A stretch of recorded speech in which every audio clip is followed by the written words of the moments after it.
Dan kami menghimbau kepada seluruh jajaran Parti Gabdan, kaum Gabdan, kaum penyelamat, kaum pembangkit Islam di akhir zaman, tolong mengamalkan tariqatul jihad.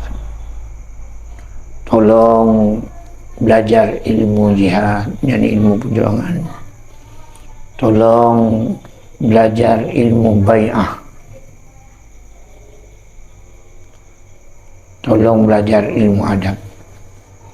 Karena kita ini telah mengklaim diri kita sebagai kaum penyelamat. Nah, ini masalahnya. Dan jangan keluar-keluar dari Parti Gabdan. Juga tolong cari di setiap kampung 5 orang garda Gabdan. Tidak payah. Kerjasama. DPC, calon dewan, ada DPRA atau DPRK, pasti ada. Yang penting kemauan. Di mana ada kemauan, di situ ada jalan. Maka kalau menang Parti Gabdan, insyaallah Palestina merdeka. Kalau menang Parti Gabdan, insyaallah Aceh berjaya.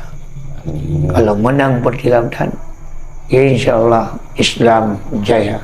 Kalau menang Parti Gabdan, insyaallah akan terbayar sekalian utang di Indonesia Raya.